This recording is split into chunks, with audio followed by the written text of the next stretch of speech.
David's shuttle descended through the swirling mists of Xylovia, landing with a gentle thud on the spongy terrain of what the locals called the Evergreen Expanse.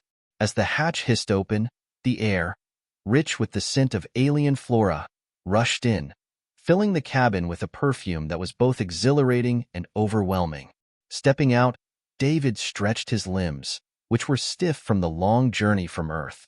His eyes adjusted to the vibrant hues of the landscape. Gigantic violet leaves, towering amber fungi, and undulating grass that shimmered with a metallic sheen under Xylovia's twin suns. It was a botanist's dream.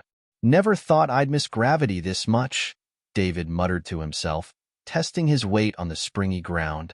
"Looks like you could use a hand," a voice called out from behind him. David turned to see another human, a scientist, based on the gear. He was approaching with a friendly grin. "Name's Milo. I take it you're the new guy from Earth? David, right?" "That's me," David replied, shaking Milo's outstretched hand. "Didn't expect to see another human face around here for days." "Yeah, well, we try to welcome everyone personally. It's not every day we get visitors from home. Let me help you with your equipment." Together, they unloaded boxes of supplies and scientific instruments from the shuttle. As they worked, Milo chatted about the base camp. "We've got a small but solid setup. Labs, living quarters, and the best views you could ask for," he explained. "You'll be working in the biolab with Dr. Alera. She's not human, but I swear she knows Earth's ecology better than we do." David was intrigued. "An alien scientist?" "Yep, she's from the Helix Nebula sector. Brilliant mind. You two will get along famously, especially with your background in Earth's biomes." They continued setting up the temporary lab near the landing site.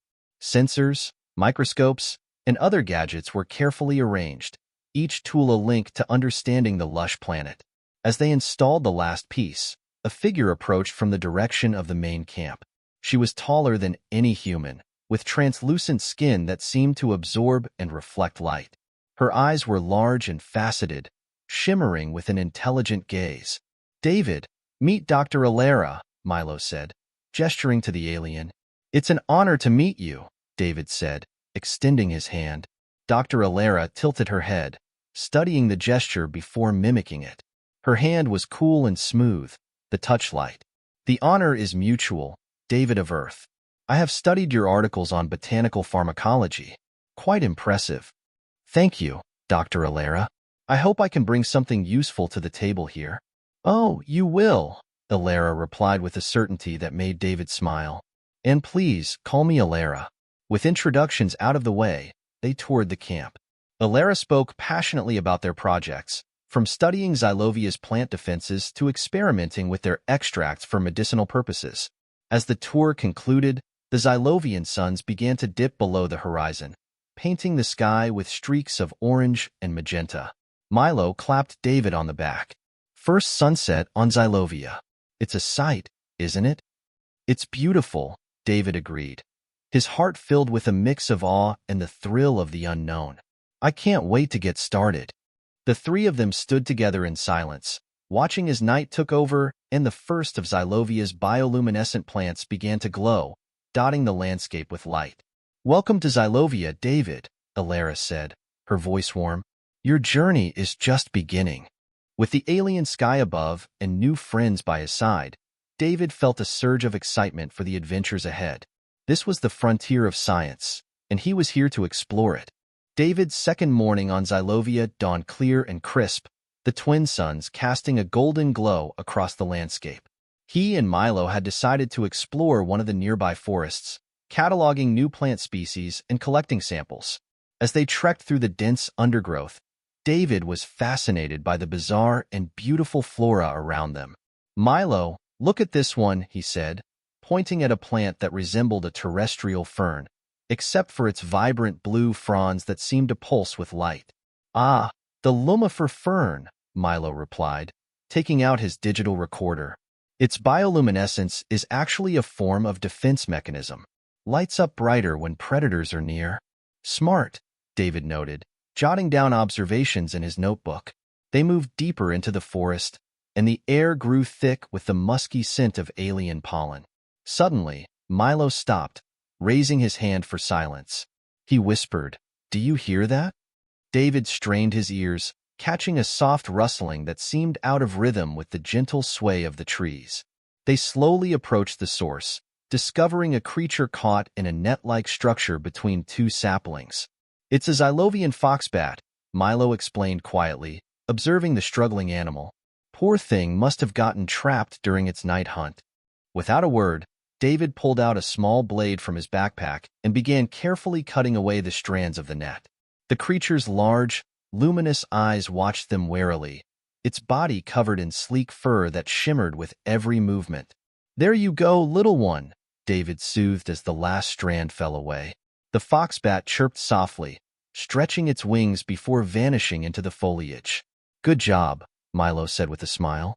"You have a gentle touch, necessary for a biologist." Their path took a turn by a babbling brook where the underbrush was less dense, allowing them a clear view of the sky. As they refilled their water bottles, a shadow fell over them. Looking up, they saw a figure standing on the opposite bank, a Xylovian native. She was unlike any human, her skin glistening like mica, eyes wide and curious. "Who are you?" she called out in accented universal, the common language used for interstellar communication. David stepped forward, hands open and visible. "I'm David, and this is Milo. We're researchers from Earth." "Earth?" she echoed, tilting her head. "I am Lyra. What brings Earthlings to Xylovia?" "We're here to study the plants and learn about your world," Milo replied, gesturing to the equipment strapped to their backs. Lyra crossed the brook with ease, moving with a grace that seemed almost fluid. Up close, the details of her appearance were even more striking. Her eyes had a depth to them, like looking into clear waters. "Your actions intrigue me," Lyra said, looking at David. "You freed the foxbat. Why?" "It was the right thing to do," David answered, feeling the weight of her gaze. "Every creature deserves freedom, don't you think?" "Perhaps," Lyra mused. "Many here would have left it. A foxbat can be a pest, but not an enemy," David added, hoping to find common ground. Lyra smiled, a slow, mesmerizing expression. "You are different, David of Earth. I would see more of your kind's right things. Would you like to join us?" David offered. "We're documenting plant species today. Maybe you could show us around?" "Agreed," Lyra nodded, her interest piqued. "I can guide you to the glowroot area. Its flowers bloom only under the morning suns." As they resumed their journey, Lyra leading the way, David exchanged a look with Milo. Both men were aware of the rare opportunity unfolding, not just to study Xylovia's plants, but to engage with its people, bridging worlds with every step. The chapter closes with the trio reaching a clearing where the ground was dotted with radiant, blooming glowroot flowers, the scene a vivid tapestry of Xylovian natural beauty. Under the dual suns of Xylovia, the morning air felt vibrant as it buzzed with the alien symphony of chirps, rustles, and the distant roar of unseen creatures. David, Lyra, and Milo had made their way to a field blanketed with glowroot flowers, each petal shimmering with dew and the soft light of dawn. "Every glowroot here connects to a single root system," Lyra explained, her hand hovering delicately over the flowers. "They share nutrients and even communicate through chemical signals." David was captivated. "It's like an organic internet," he remarked, adjusting his scanner to analyze the biochemical exchanges occurring beneath the soil. "Yes, exactly," Lyra exclaimed, pleased with the analogy. "You understand quickly, David." Milo, meanwhile, was setting up a 3D holographic mapper to capture the layout of the field. "This will help us visualize the network and maybe even apply some of these principles on Earth," he suggested, his eyes alight with scientific curiosity. As the equipment whirred softly, David turned to Lyra. "How did you learn so much about these plants?" "My people are taught from a young age to understand our environment," she replied. "It's essential for our survival and well-being. You see, each plant, each creature here supports the life of the whole planet." Their discussion was interrupted by the mapper beeping, signaling it had completed its scan. Milo reviewed the data, his expression turning into a frown. There's a disruption in the network over there." He pointed towards the northern edge of the field. "Lead the way, Lyra," David said, sensing an opportunity for further exploration. Navigating through the dense foliage, they reached a section where the glowroot flowers appeared wilted and discolored. Lyra knelt, her fingers tracing the soil around the roots. "Something's wrong," she murmured. "This hasn't happened before. Could it be a pathogen? Or perhaps environmental?" David pondered aloud, kneeling beside her to take soil samples. "Or something else," Milo added, scanning the area with his biodetector. "There are trace elements here that don't match the natural composition." "Let's take samples back to the lab," David suggested. "We might uncover something that could help." Lyra nodded, her face etched with concern. "Yes, please. We need to understand this." The trio worked quickly, collecting samples of soil, roots, and air. As they did, Lyra shared more about her people's reliance on the natural world around them, which had fostered a symbiotic relationship, ensuring the health of both the planet and its inhabitants. Back at the lab, the analysis revealed a foreign microbe in the soil, a potential threat not just to the glowroot but to the ecosystem. David and Milo pored over the data, hypothesizing its origin and potential solutions. "Could this be from off-world?" Milo questioned, looking over at David, who was deep in thought. "It's possible," David admitted. "We need to be careful about containment. Maybe set up a quarantine zone?" "I'll inform my people," Lyra said, her voice firm. "We must act quickly."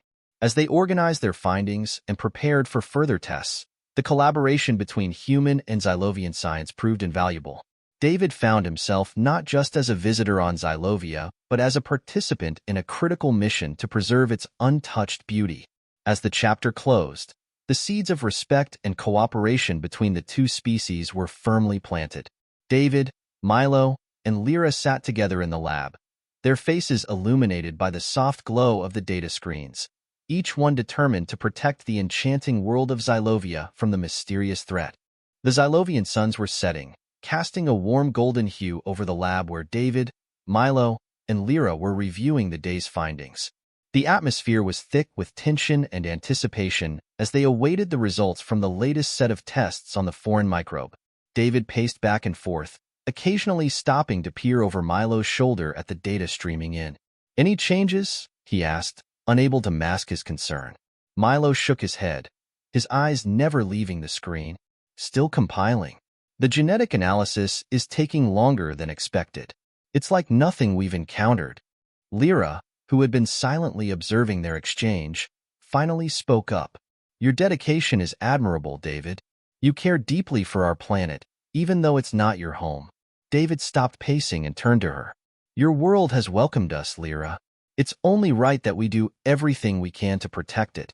Moved by his words, Lyra stepped closer. "Many among my people were wary of humans.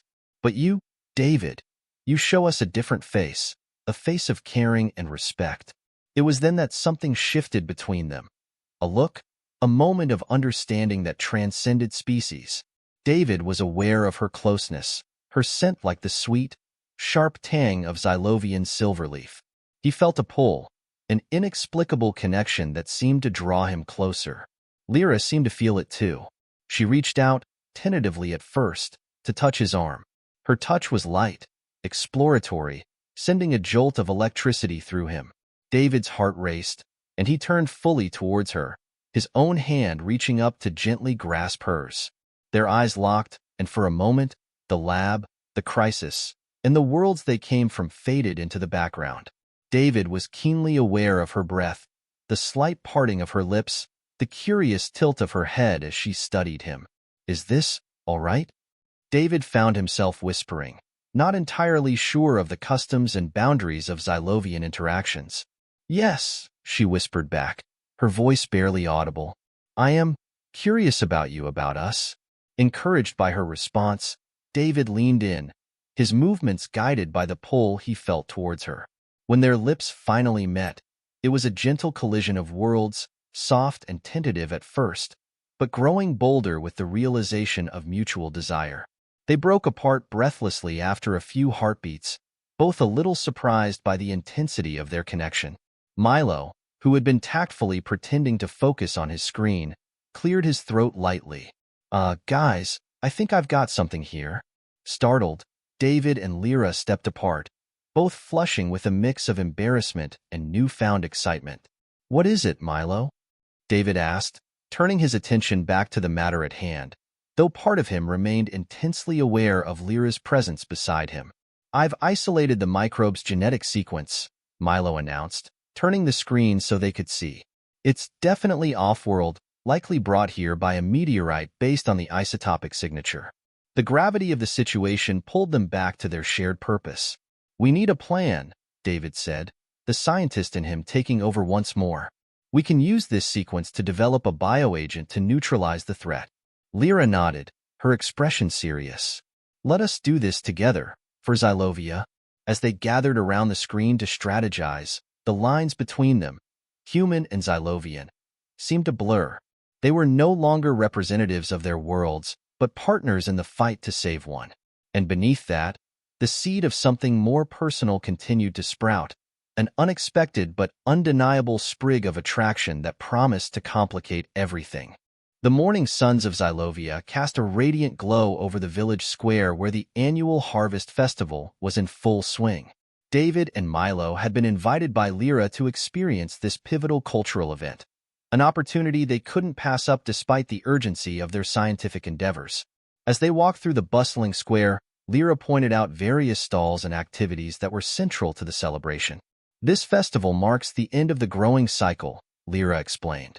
"It's a time for giving thanks to the land, which sustains us all year." David observed the vibrant colors and the joyous expressions of the Xylovians as they danced and sang. A group of elders played traditional stringed instruments, creating a melody that was both haunting and beautiful. "The music is incredible," he commented, his foot tapping along to the rhythm. "It is ancient," Lyra said, smiling at his reaction. "Each song tells a story, of love, of seasons, or of legendary heroes. Would you like to try some dance steps?" Before David could respond, Milo chimed in with a grin. "Only if you promise not to laugh too hard at our two left feet." The trio laughed together, and Lyra took their hands, leading them to a dance circle. The steps were intricate, and though David and Milo stumbled at first, they soon found themselves swept up in the joy and the communal spirit of the festival. After the dance, they were led to a tent where food was being served. Plates were piled high with exotic fruits and spiced meats, flavors bursting with every bite. David savored a dish made with a tangy sweet fruit he had never seen before. "This is delicious. What's it called?" "That's Jalara fruit," Lyra explained. "It only blooms once every 5 years, so it's a special treat." Milo, who had been adventurous in sampling every dish, asked, "Is there a significance to the foods chosen for the festival?" "Each dish represents a part of our ecosystem," Lyra responded. "The Jalara fruit symbolizes rarity and beauty. The spiced meats, usually from the Ixani grazers, represent abundance and strength." As the afternoon wore on, the festival continued with storytelling sessions. An elder recounted tales of the first harvest, a tradition so old that it seemed to blend myth with history. David listened intently, his mind on the parallels between such stories and those of Earth's own cultural rituals. "Your people have a rich culture," David remarked to Lyra as they took a moment away from the crowd. "It's beautiful, how you celebrate life and your connection to nature." Lyra's gaze met his, her eyes reflective. "I'm glad you see it that way, David. It's important to us that others understand, not just see us as primitive or quaint." David felt a pang of guilt at her words. "I hope I've never made you feel that way." "No, not you," Lyra reassured quickly. "You have shown nothing but respect. It's just a common fear among my people with outsiders." They stood together, watching a group of children enact a playful mock battle, a reenactment of an ancient legend. "It's similar on Earth," David shared. "Every culture has its misunderstandings to overcome." Milo rejoined them, a broad smile on his face. "You should have seen the kids play. Reminded me of my own school days. We're not so different, are we?" "No, we really aren't," David agreed, feeling a renewed sense of connection to both Milo and Lyra. As the festival drew to a close, the three of them helped to clean up, laughing and sharing stories of their homeworlds. It was more than just a gesture of goodwill. It was an act of friendship, of three individuals from different worlds finding common ground. The day ended with the setting of the suns, casting long shadows over the village. As they walked back to the research camp, David felt a deep contentment, a sense of being part of something larger than himself, larger even than the urgent mission that had brought him to Xylovia. After the festival, a sense of camaraderie enveloped the trio as they returned to the research camp under the starlit sky of Xylovia. The crisp night air was filled with the calls of nocturnal creatures, a symphony of sounds that seemed to celebrate the successful day. David and Milo lingered outside their lab, discussing the implications of what they had learned during the festival about Xylovian ecology and culture. It was clear the experience had enriched their understanding significantly. Today was incredible, wasn't it? David remarked, his voice carrying a hint of awe. Milo nodded enthusiastically. Absolutely. I've got loads of ideas for integrating some of the ecological techniques we saw today into our work. And the music. I haven't felt that relaxed in ages. As they were talking, Lyra approached, her figure emerging gracefully from the shadows. I'm glad you both enjoyed the festival, she said. It's important to us that you feel part of our world. David smiled at her. The connection they had begun to forge now tinged with a deeper, more personal interest. It's more than just enjoyment, he said. It's been a profoundly moving experience, Lyra. Thanks to you. Lyra blushed slightly, the subtle glow of her skin deepening. I would like to continue our exchange. May I show you something? She asked, looking particularly at David. Of course, David replied, curious. Good. Follow me, please, Lyra said, leading them towards a smaller building adjacent to the main lab. Inside, the room was set up like a mini-museum, displaying artifacts and natural specimens native to Xylovia. Each item had a story, which Lyra shared with a passionate reverence for her culture's history and traditions. As she spoke, David found himself drawn not just to the tales but to the storyteller herself. After the tour, Milo excused himself, noting the late hour and their busy schedule the next day, leaving David and Lyra alone. Lyra seemed hesitant at first, then turned to David. There is one more thing I'd like to show you. It's a bit more personal. She led him to a small terrace overlooking the forest. The area was lit by bioluminescent plants, casting a soft, otherworldly glow. The view was breathtaking. This is beautiful, Lyra, David whispered, genuinely impressed. It's a place of contemplation for me, she replied, her voice soft. A place to connect with the world around me. They stood in silence for a moment, both taking in the beauty of the night. Then, almost imperceptibly, Lyra moved closer to David. He turned to face her, noticing the moonlight reflecting in her eyes, giving them a shimmering depth. Lyra, about earlier, at the festival, David began, his voice trailing off as he searched for the right words. Yes? Lyra prompted, her gaze locked onto his. The connection I felt. I think it might be more than just friendship, David confessed, his heart racing with the admission. Lyra reached out, her hand gently touching his. I feel it too, David. I didn't know if you. David took her hand in his actions cutting off her words. He leaned in slowly, giving her time to pull away, but she didn't. Instead, they met in a kiss that was tentative at first but grew more confident as they both acknowledged the mutual desire that had been simmering between them. When they finally parted, Lyra was breathless. Human, what are you doing to my body? I'm burning up, she exclaimed, a mixture of shock and wonder in her voice. David chuckled softly, squeezing her hand. It's called chemistry, Lyra. A reaction, a very human reaction. They laughed together, the sound mingling with the night's chorus, as they continued to explore their newfound feelings under the starry Xylovian sky. The night deepened, and they remained there, wrapped in each other's company, discussing hopes, dreams, and the universe of possibilities that might lie ahead. The following morning, the camp was abuzz with activity as usual, but there was a palpable tension in the air. David and Lyra had spent the early hours in deep conversation, exploring their feelings and discussing the implications of their budding relationship. As the suns rose, the reality of their different worlds began to set in, casting shadows of doubt over the previous night's discoveries. David met Milo at the lab, who immediately noticed the contemplative look on his friend's face. "You look like you've been wrestling with thoughts all night. Everything okay?" David sighed, pouring himself a cup of coffee. "Yeah, it's just last night. Things evolved with Lyra. It was unexpected." Milo raised his eyebrows, a half-smile forming. "Evolved? Huh? Sounds serious. But I guess that's complicated, given everything?" "Complicated is an understatement," David admitted. "I mean, what am I doing? She's Xylovian, and I'm human. How could there be a future in that?" Milo clapped him on the back. "Hey, who says there needs to be a mapped-out future right now? Just take things one step at a time." "But, speaking of complications, we've got a new issue with the microbe samples. They're not responding to the treatments as expected." Frustrated, David followed Milo to the microscope. "Let's focus on that then. Maybe I need a distraction from my own microbes." As they delved into their scientific work, Lyra approached the lab, hesitantly entering. "David, Milo, I may have found something significant about the microbial invasion." David looked up, his personal feelings momentarily shelved. "What did you find?" Lyra displayed her data pad, showing a series of images and graphs. "It seems the microbes have a cycle that's influenced by Xylovia's longer days. We didn't account for the extra solar hours here compared to Earth's cycle." Milo examined the data, nodding slowly.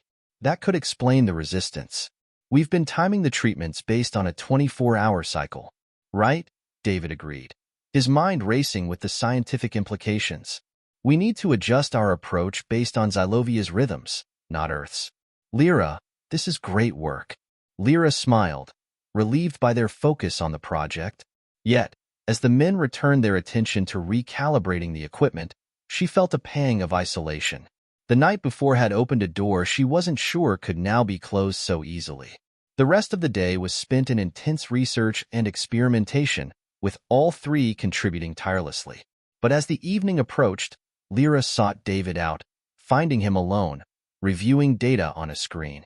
"David," she began, her voice uncertain, "about last night and today. I feel there is a distance between us now. Did I misinterpret us?" David turned, his expression softening. "No, Lyra, you didn't misinterpret anything. I'm just trying to figure out how to balance these feelings with our responsibilities here. And I'm scared. Scared of doing the wrong thing for you.